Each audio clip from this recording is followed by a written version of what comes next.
Hello. Last week we were working on figurative language, and hopefully you got a chance to review some things that you had learned from elementary school about figurative language. And I know you got a chance to write a poem.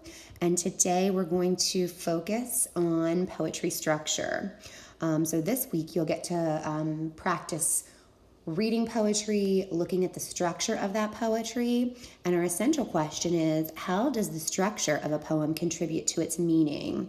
And really, we're going to be focusing on this over the next couple of weeks because there's really a lot to poetry structure, not just its form, but the rhythm and the rhyme, and a lot of different factors go into the structure of poetry. So poetry is different than that of prose, which all other text is different than poetry. We know that. So we're going to look at the structure specifically. So we almost have to read it differently.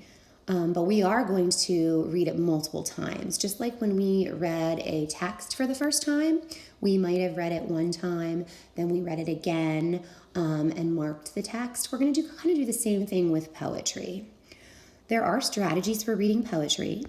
The first strategy is to preview the poetry. So just like nonfiction text, we want to make sure that we're looking at the title and the pictures to help us to derive meaning from those.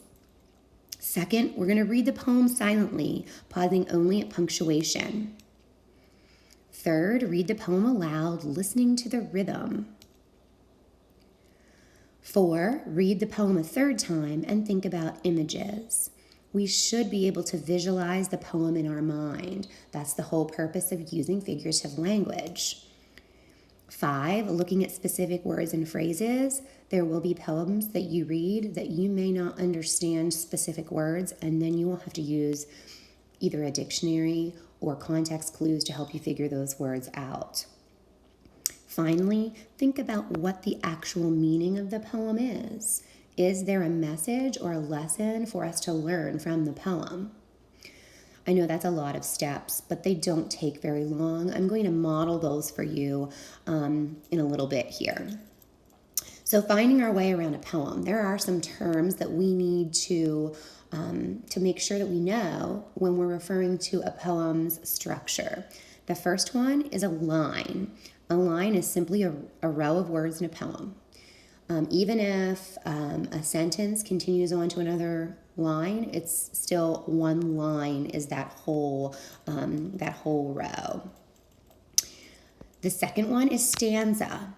A stanza is a verse of a poem. So this is a group of lines. So it would be equivalent to the paragraph if we're talking about other types of text. So you'll see in the examples what a stanza looks like if you have forgotten that. And then finally is the rhyme scheme. The rhyme scheme would be that rhyme pattern in a poem. It's marked with letters. Each rhyme is assigned a letter, and you start with the letter A. And I'm going to model all of this for you, and I think it'll bring back some memories of working with poetry maybe last year. Maybe you've never marked the rhyme scheme in a poem before. We're going to be doing this, and this actually incorporates a little bit of math into language arts. Patterns are more mathematical, and you'll get to see, how that works. So the first poem we're going to look at is called My Beard by Shel Silverstein. So if I am going to go ahead and go through the steps of the strategies for reading poetry with this poem so that you can see what that looks like. I'm going to look at the pictures and the title.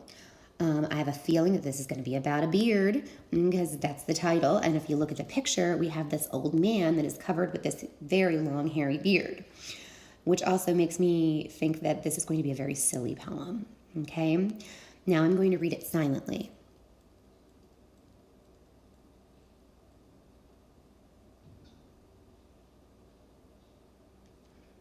Okay, so now it says, read the poem aloud, listening to rhythm.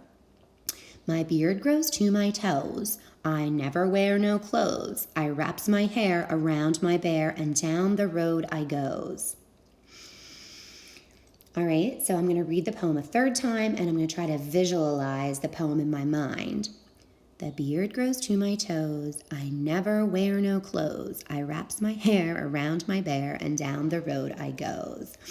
And so this is a simple poem. There are no words here that are unfamiliar. But thinking about the poem's meaning, I think the poet just wrote this to be silly because it makes me want to chuckle. Imagining this man with just covered with his beard and not wearing any clothes. It's just a silly poem. That's basically all it is. If you're familiar with Shel Silverstein, he writes these funny, some funny poems, but is very similar to Dr. Seuss type of poetry. All right, so let's take a look at another example. Whoops, I'm sorry. We're going to look at the structure first. Okay, so let's look at the lines. How many lines does this poem have? Pretty simply, we can see it has 1, 2, 3, 4, 5 lines. Even though it's one large sentence, there's 5 lines. How many stanzas? This one's simple. It's just one stanza. It's all one clump. And then the rhyme scheme. We're going to look at the ending words to figure out the rhyme scheme. So on the first row, the ending word is toes. We start with the letter A. So we're going to say toes we're going to give that the letter A. We're going to look at line 2 for clothes. So does toes and clothes rhyme? Absolutely. So we would give that the letter A as well. So far we have AA. Line 3 ends with the word hair. Does hair rhyme with clothes and toes? No, it does not. So we would give it the letter B. And then we have the 4th line ends with bear. Bear and hair rhyme, so we would give that also a B. And the 5th line ends with the word goes. It does not rhyme with bear and hair, but if we look back up to lines 1 and 2, goes, clothes, and toes all rhyme, so we have to give it an A to rhyme with the first 2 lines. So for this poem, it's got a very simple AABBA rhyme scheme. All right, so we're going to take a look now at a little bit more of a difficult poem, and we're going to walk through this one. It's called From Rain and Summer, and for this poem, for time's sake, I'm not going to go through the strategies for reading poetry. I'm very familiar with this poem. I read it many times. So we're just going to focus on looking at the structure. So, From Rain and Summer, Henry Wadsworth Longfellow. How beautiful is the rain after the dust and heat in the broad and fiery street. In the narrow lane, how beautiful is the rain, how it clatters along the roofs like the tramp of hoofs, how it gushes and struggles out from the throat of the overflowing spout. Across the window pane, it pours, and swift and wide with a muddy tide, like a river down the gutter roars. The rain, the welcome rain.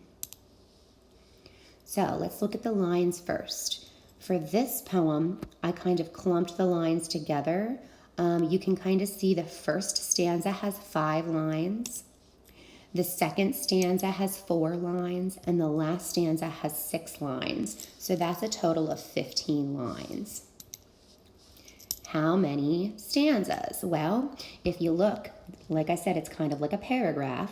If you look at the different sections, there are 3 sections here. So there are 3 stanzas. And then finally the rhyme scheme. And this is where, it gets a little bit more difficult when you have this many words and this many rows. But just, we'll walk through it together here. So it says rain in the first line. Remember, we start with the letter A. So we're going to give rain the letter A.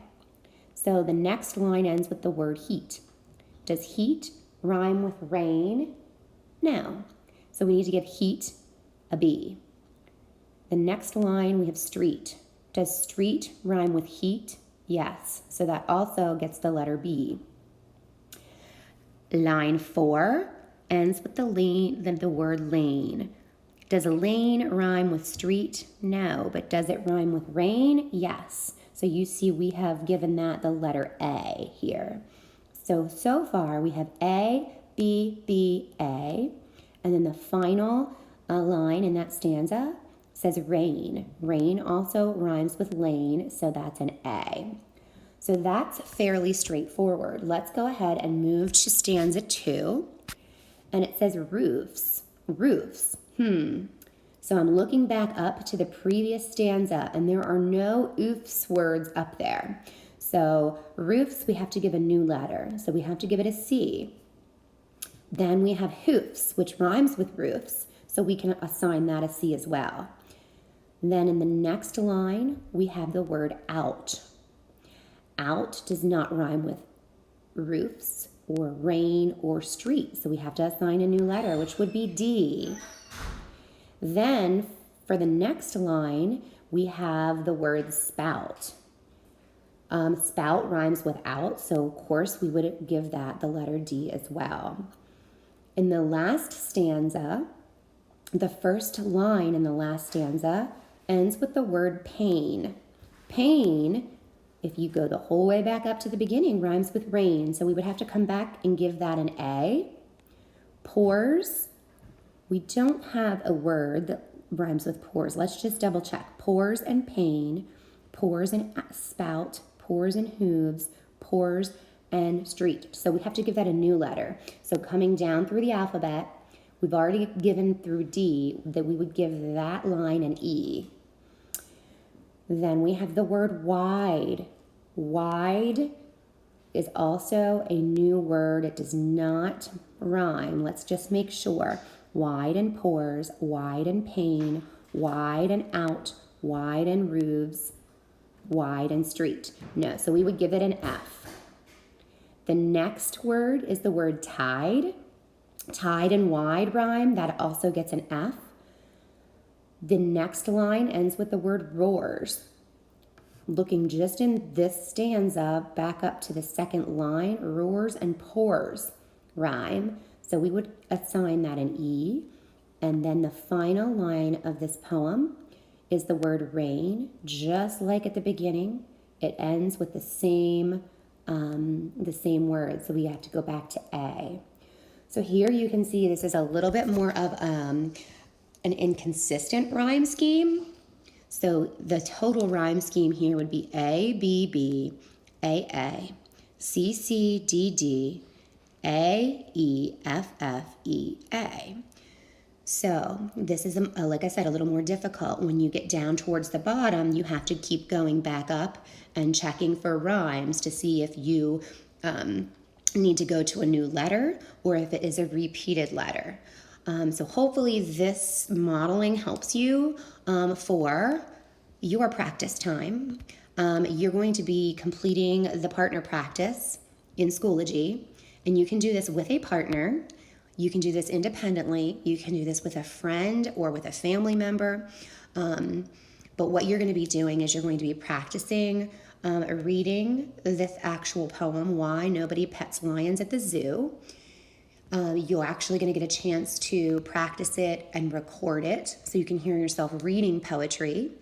And then we're going to look at the structure, and you're going to see if you can come up with the correct rhyme scheme, figure out how many lines and stanzas are in that poem. Don't forget, if you need help or assistance with this, please email me, contact me, let us know, and we can help you with that. Good luck. Have fun with poems this week. Enjoy reading poetry, and we're going to be, like I said, working on these poems for a couple of weeks as we really take a close look at the poetry structure, rhythm, rhyme, and the meaning and analyzing what they mean. All right, have fun.